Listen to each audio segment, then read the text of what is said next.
Que a maravilhosa graça, o amor de Deus e a presença do Espírito Santo de fato se faça notória na sua residência ou em qualquer lugar onde você esteja neste exato momento. É motivo de alegria poder, nesse exato momento, partilhar contigo uma reflexão sobre a santa palavra de Deus.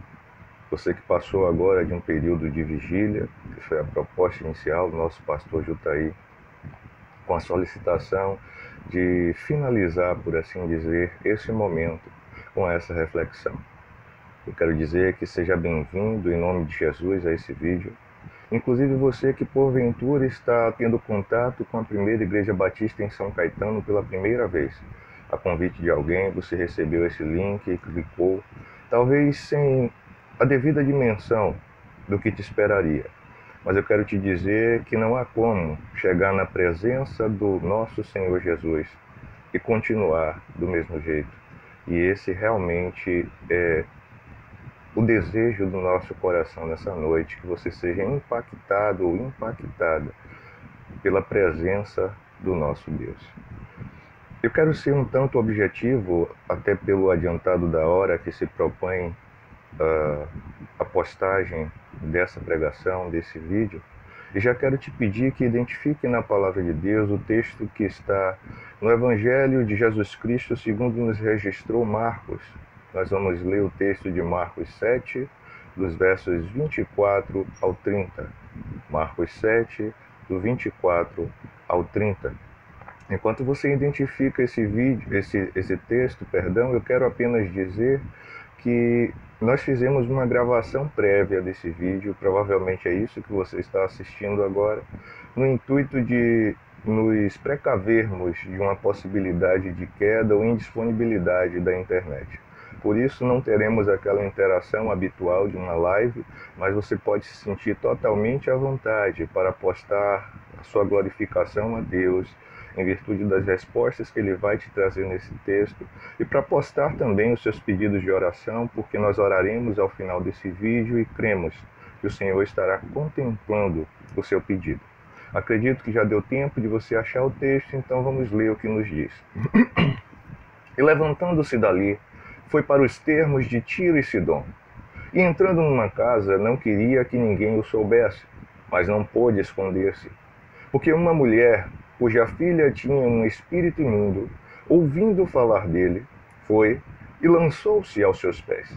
E esta mulher era grega, Cirofenícia de nação, e rogava-lhe que expulsasse de sua filha o demônio. Mas Jesus disse-lhe: deixa primeiro saciar os filhos, porque não convém tomar o pão dos filhos e lançá-lo aos cachorrinhos. Ela, porém, respondeu e disse-lhe: sim, Senhor, mas também os cachorrinhos comem debaixo da mesa as migalhas dos filhos. Então ele disse-lhe: por essa palavra, vai, o demônio já saiu de tua filha. E indo ela para sua casa, achou a filha deitada sobre a cama, e que o demônio já tinha saído. Mantenha a Bíblia aberta, por gentileza, porque vamos recorrer a esses versículos na nossa reflexão, mas por hora curve a sua cabeça, feche os seus olhos. Vamos orar por um instante. Ó Deus, nós te louvamos e bendizemos ao teu nome. Achegamos-nos à tua presença, Pai, em auto-humilhação, em prostração e em gratidão, por saber que o Senhor é um Deus zeloso e que não nos dispensará nessa noite de mãos vazias. É impossível chegar à sua presença e sairmos da mesma forma. Por isso, Pai, pedimos que pelo teu Espírito o Senhor nos ilumine, porque verdadeiramente sem a iluminação do teu Espírito não teremos como discernir a tua palavra. Fala conosco nessa noite. Opera as tuas misericórdias sobre as nossas vidas. E que seja este um tempo oportuno, Pai, de contato direto contigo, através da oração e da meditação na tua palavra. É a nossa humilde oração que fazemos no santo nome do Senhor Jesus. Amém. Bom, queridos, esse ano nós sabemos e eu ambiento a possibilidade de haver conosco um querido amigo ou amiga visitante na temática anual que é Vontade de Deus, a melhor escolha. E sabemos que dentro dessa temática houve uma proposta de estar trabalhando com as etapas do plantio para que nós reflitamos o nosso contato diário com Deus e o planejamento do nosso ano diante de Deus. Então, nos primeiros meses desse ano, nós tratamos sobre a semeadura, e neste mês, a partir do mês de maio, nós estamos refletindo acerca do cultivo. E é dentro dessa ideia que me foi proposto o tema de cultive sua família através da oração. Mas eu quis afunilar um pouquinho o tema para a gente ser mais objetivo nessa noite, e tendo em vista tudo que nós estamos passando hoje em dia em termos dessa pandemia. E por isso eu propus o título Cultivando a Família em Oração nas Adversidades. E nós avançamos fazendo inicialmente algumas ponderações acerca da ideia de cultivar.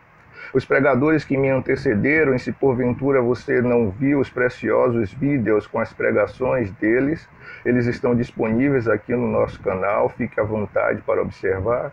Eles demandaram um certo tempo, até por ser uma introdução do tema nos primeiros dias de culto do mês, a definir a ideia de cultivo, a definir a palavra cultivar. Por isso, eu não vou me deter muito tempo fazendo isso, mas quero que você tenha em mente pelo menos duas ideias acerca do cultivo. A primeira delas é a ideia de um cuidado prolongado, um cuidado ao longo do tempo. Não é algo que se faz e deixa para trás, mas é algo que você continua zelando ao longo do tempo.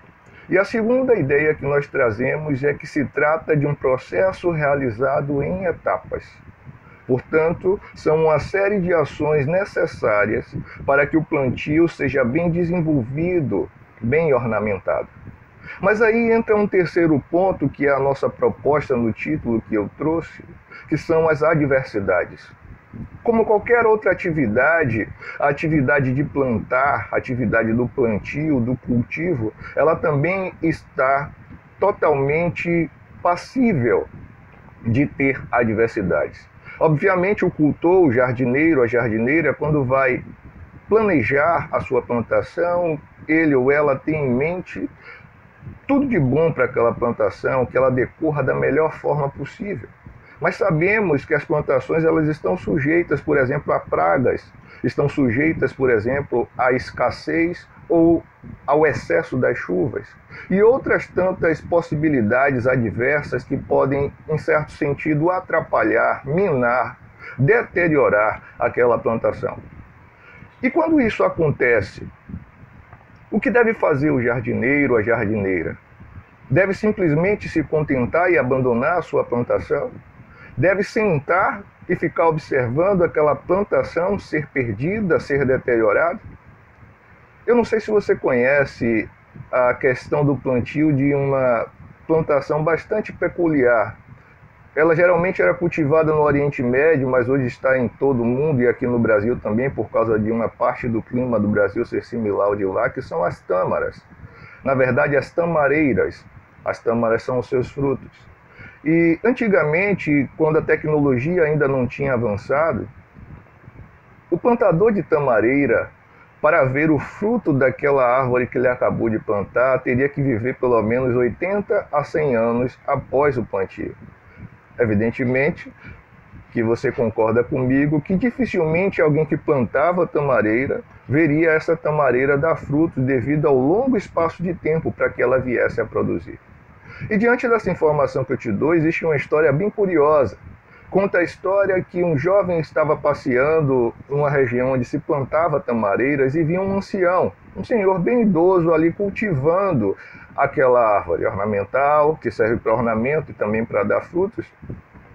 E ele curiosamente olha para aquele senhor e pergunta: por que o senhor gasta tanto tempo plantando algo, cultivando algo do qual o senhor não vai colher frutos?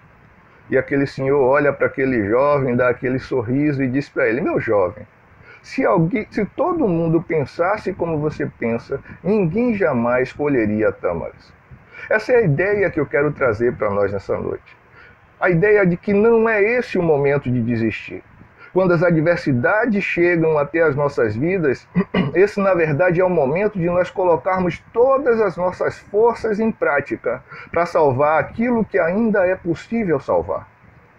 Trazendo para a nossa realidade a resposta daquele senhor, eu quero te dizer que se todos pensassem em desistir, ninguém jamais viveria de milagres. E é isso que nós vamos aprender nessa narrativa que nós estamos estudando acerca do exemplo dessa mulher. Observe os 3 primeiros versículos. Nos 3 primeiros versículos, Marcos está ambientando o leitor no cenário onde essa história se desenrola. E desses 3 primeiros versículos eu vou mostrar para você que aquela mulher tinha motivos de sobra para desistir, mas não foi isso que aconteceu. No verso 25, Marcos vai se referir a ela como uma mulher. Observe que o artigo uma está indefinido, o que caracteriza que aquela mulher é uma mulher comum, uma mulher qualquer. Em princípio, não havia nada de destaque, nada de especial externamente àquela mulher. Ela não era socialmente bem colocada, simplesmente Marcos nos diz que ela era uma mulher.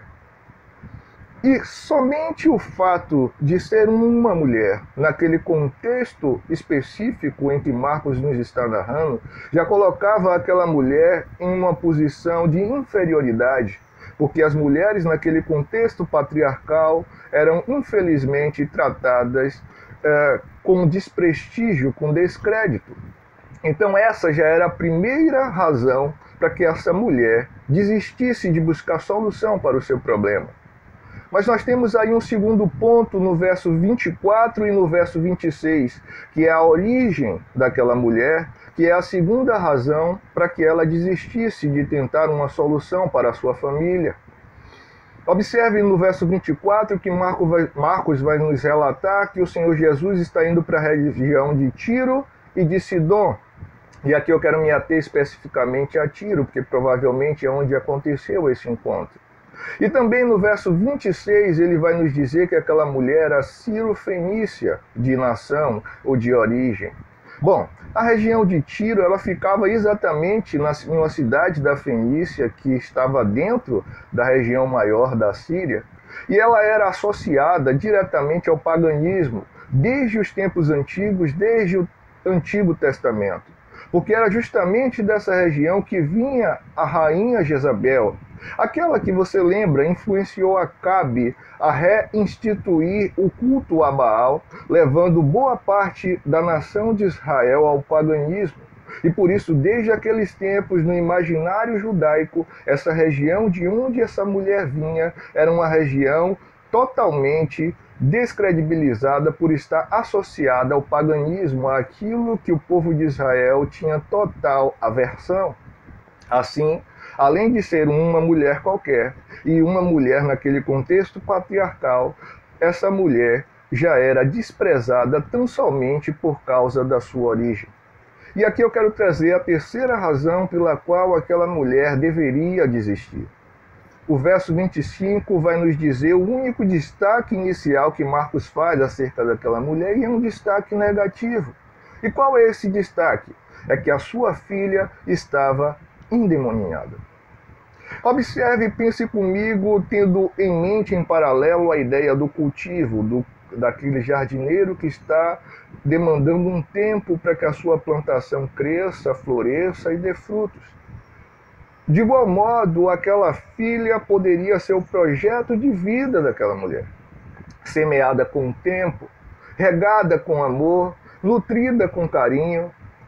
E agora, tal qual um agricultor que está diante de uma plantação infestada de pragas, essa mãe observa tristemente a sua filha definhando dia a dia, habitada por um espírito imundo. Você há de convir, de concordar comigo que aquela mulher tinha motivos de sobra para se sentar, lamentar e simplesmente desistir. Só que um evento diferenciado aconteceu na vida daquela mulher, porque ela ouviu falar de Jesus. E a partir desse evento magnífico é que nós vamos tirar as lições para que nós não desistamos de cultivar a nossa família em oração por causa ou ainda que estejamos nas adversidades. Assim como eu destaquei 3 motivos para ela desistir, eu quero destacar com você no texto sagrado 3 lições que nós colhemos da vida dessa mulher para que continuemos a cultivar a nossa família em oração. A primeira delas eu chamei de atenção e senso de urgência que geram atitude. E você pode observar comigo o versículo 25 todo e a parte final do versículo 26 para a gente observar essa lição. 25. Porque uma mulher cuja filha tinha um espírito imundo, ouvindo falar dele, foi e lançou-se aos seus pés. E a parte final do 26 diz: e rogava-lhe que expulsasse de sua filha o demônio. Você concorda comigo que existem pessoas que só se dão conta de que sua família vai mal, ou de que a sua família é importante para si, ou de que determinado ente querido é importante para si, quando não há mais jeito de recuperar essa pessoa, ou quando essa pessoa ou essa família já está perto de ser destroçada? O verso 25 nos mostra que esse não era o caso dessa mulher. Simplesmente porque ela estava atenta à situação da sua família. Se não fosse assim, aquela mulher não teria identificado o problema acerca do qual ela clama ao Senhor Jesus. E o termo ouviu falar indica que aquela mulher certamente estava em busca da solução para aquele problema, ela estava atenta às circunstâncias ao seu redor. É possível que ela já tenha implementado todos os seus recursos, tal qual a mulher do fluxo de sangue, para tentar resolver aquela situação, mas ela não conseguiu solução. Mas alguém disse para aquela mulher: olha, há um homem vindo da Galileia, um homem de Nazaré, um galileu, que faz prodígios e maravilhas, e aquela mulher estava atenta, ao passo que em determinado momento alguém disse para ela: olha, eu soube que esse homem está aqui na região de Tiro e Sidom, eu soube que esse homem está aqui nessa região. E algumas traduções, não é o caso da que eu li para vocês, trazem um advérbio do grego que é extremamente importante, o advérbio logo, porque indica que imediatamente, com um senso de urgência, ao ouvir falar de Jesus e ao saber que ele está na sua região, aquela mulher vai e se prostra diante de Deus. O texto diz: lançou-se aos seus pés, mas pode também ser traduzido como caiu aos seus pés. Se desnudou aos pés de Jesus, porque ela sabia que ele era o único que tinha autoridade para resolver o seu problema. E talvez você se encontre na mesma situação que essa mulher. E eu não sei qual a situação a qual você está vivendo nessa hora. Talvez você nunca tenha ouvido falar desse Jesus. Ou talvez você, meu irmão, minha irmã, que conhece o Senhor Jesus em intimidade, mas em virtude de tantas adversidades, em algum momento esfriou na sua fé. Eu quero ser como aquela ou aquelas pessoas que falaram com aquela mulher naquele bendito dia e te lembrar que há poder no nome de Jesus. A solução do Cristo, a solução no Cordeiro de Deus, a solução naquele que vive e reina eternamente. E se você ainda não tem uma comunhão com esse Senhor, se você repetir os mesmos atos dessa mulher e se lançar totalmente aos pés desse Jesus em auto-humilhação, a palavra de Deus garante que você terá paz com Deus.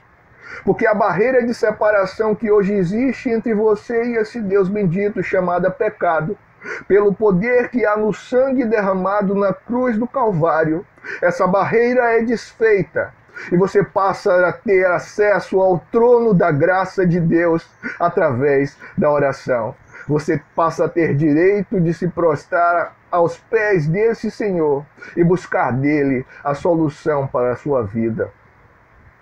E a segunda lição que nós extraímos da vida dessa mulher é que o culto na adversidade, ele exige persistência.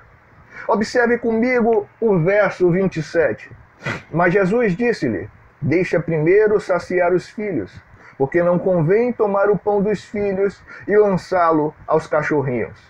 Além das dificuldades iniciais às quais nos referimos no início da mensagem, essa mulher agora, diante da solução do seu problema, ela lida com um outro problema, que é a prova da sua fé. Será que ela não havia chegado de qualquer maneira ao Senhor só porque ela ouviu alguém falar e era mais uma solução que ela iria tentar? E agora a sua fé está sendo provada. E o texto paralelo a esse, que ajuda a gente a ampliar o horizonte e entender melhor esse contexto, consta lá da narrativa de Mateus. Ele narra a mesma história, mas traz outros elementos. Mateus 15, do 21 ao 28, mas nós vamos nos ater nos versos 23 ao 25, porque lá mostra que houveram outras situações que essa mulher teve que encarar. Primeiro, ela mostra o silêncio de Jesus diante do clamor da mulher. O primeiro clamor dela, a palavra de Deus em Mateus vai dizer que Jesus não lhe respondeu palavra.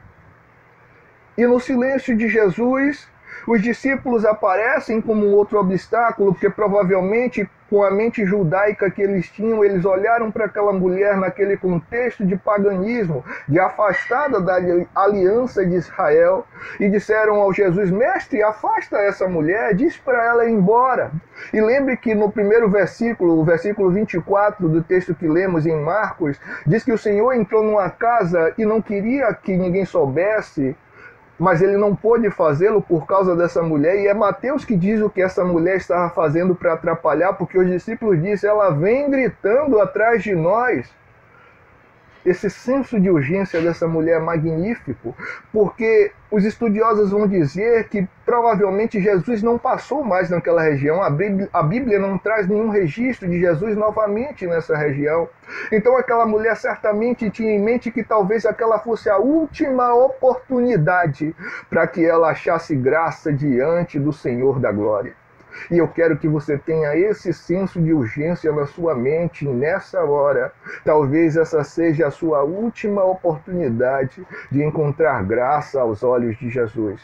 Faça como essa mulher. Não despreze essa oportunidade. Mas além disso, o texto de Mateus vai dizer que ela ainda ouve que ela não tem espaço naquele momento na agenda ministerial de Jesus, porque Jesus diz a ela: eu não fui enviado senão às ovelhas perdidas da casa de Israel. É por isso que Marcos registra que ele diz: deixa primeiro saciar os filhos. Não era aquele o momento de Jesus necessariamente apregoar aos gentios, ele ainda ia começar esse ministério justamente naquela cidade. E, meus queridos, nós não devemos nos enganar. Enquanto estivermos nessa vida, nesse plano terrestre, haverão barreiras que sempre existirão. E é por isso que Tiago registrou para nós em Tiago 1, 2 e 3 as seguintes frases: meus irmãos, considerem de grande alegria o fato de passarem por várias ou diversas provações, pois vocês sabem que a prova da vossa fé produz perseverança. E essa perseverança é alimentada nas linhas que nós vamos ler agora em diante, porque entendemos que ainda que não houvesse espaço na agenda de Jesus para nós que estávamos afastados da primeira aliança, pela sua misericórdia e graça, esse espaço foi aberto. E Jesus, nesse momento, está totalmente atento às nossas orações, totalmente atento ao nosso clamor, desde que nos submetamos ao seu senhorio. Isso fica claro na sequência do texto. E a terceira razão, a terceira lição, na verdade, que nós extraímos do exemplo dessa mulher, eu intitulei do seguinte modo: o cultivo da oração na adversidade nos conduz à auto-humilhação para que Deus, no seu tempo, nos exalte. E nós vamos observar aí no verso 28. Ela, porém, respondeu e disse-lhe: sim, Senhor, mas também os cachorrinhos comem debaixo da mesa, observe essa expressão, as migalhas dos filhos. Observe que são duas respostas em uma, um ponto e vírgula depois do sim, Senhor indica uma pausa, uma pequena hesitação, mas uma complementação. Então são duas respostas em uma. Na primeira ela diz sim, Senhor. Certamente aquela não era a resposta que aquela mulher esperava. mas ela se submete porque ela sabe que quem está dizendo é o Senhor da glória. Não somos nós que determinamos o que Deus irá fazer, é Ele que determina. E aquela mulher tão nova nessa questão da fé, ela já sabe essa situação, então só nos cabe a sujeição diante do Rei da Glória. E a segunda parte dessa resposta, nos termos que ela usa, debaixo da mesa e migalhas, indica uma outra condição que precisamos ter ao nos enxergarmos diante de Jesus, que é o senso de auto-humilhação. Ela poderia ter se ofendido com a expressão cachorrinhos, mas o que é aquela expressão até certo ponto carinhosa, no diminutivo, diante daquela opinião que os judeus tinham para com seu povo? Geralmente o chamavam de cão imundo ou de cão pagão, cão do paganismo. E aquela mulher, ao invés de fazer beicinho, ao invés de enfezar a cara, ao invés de se chatear com o Senhor Jesus, ela utiliza da sua inteligência espiritual e se submete ao Deus que pode todas as coisas. Ela exercita plenamente aquilo que o apóstolo Pedro nos escreve em 1 de Pedro, no seu capítulo 5, versos 6 e 7. Humilhai-vos, pois, debaixo da potente mão de Deus, para que no seu tempo vos exalte, lançando sobre ele toda a vossa ansiedade, porque ele tem cuidado de vós. E essa grande intercessora em momentos de adversidades vive exatamente a realidade daquilo que Pedro escreveu. E no registro de Mateus nós vemos um destaque acerca da resposta de Jesus para aquela mulher. Jesus olha para ela e diz: ó mulher, grande é a sua fé. Seja isso feito contigo como tu desejas. Marcos registra isso no verso 29 do seguinte modo: então ele disse-lhe, por essa palavra, vai. O demônio já saiu de sua filha.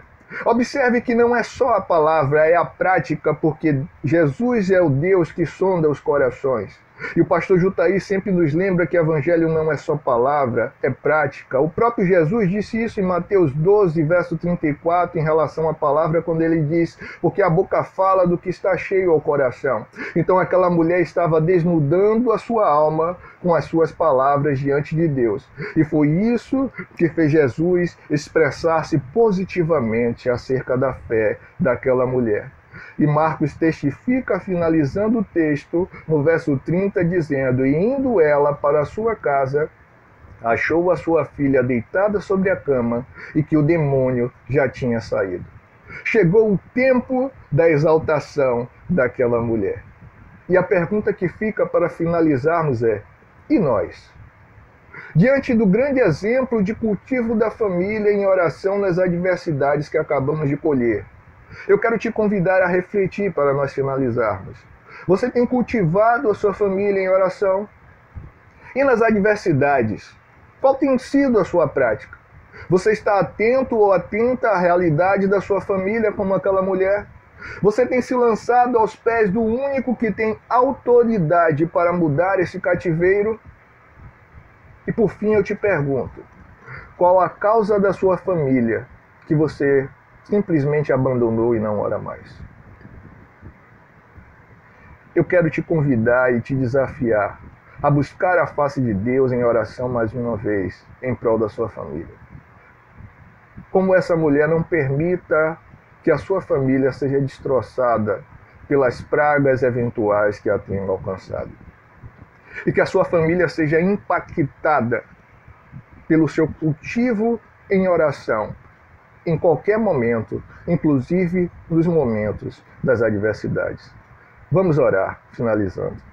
Bendito Deus, nós engrandecemos ao teu nome, que é santo e digno de toda a glória.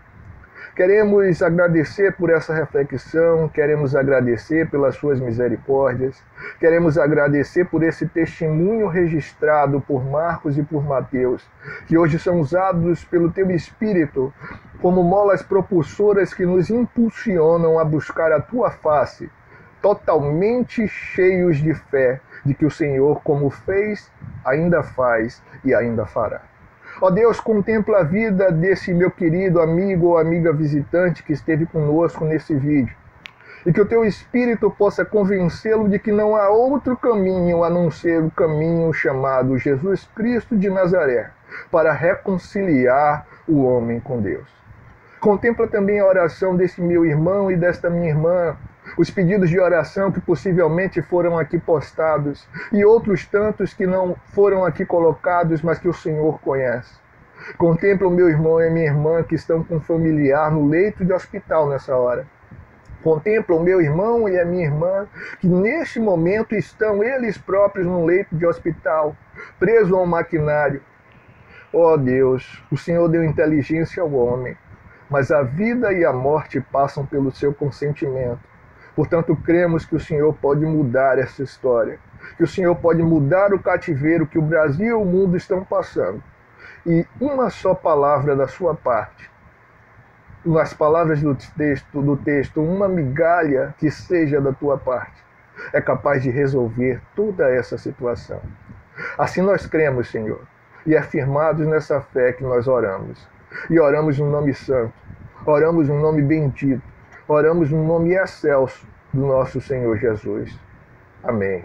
Que o Senhor te abençoe e te conceda uma noite de plena paz e de experiências na presença dEle. Um abraço, boa noite.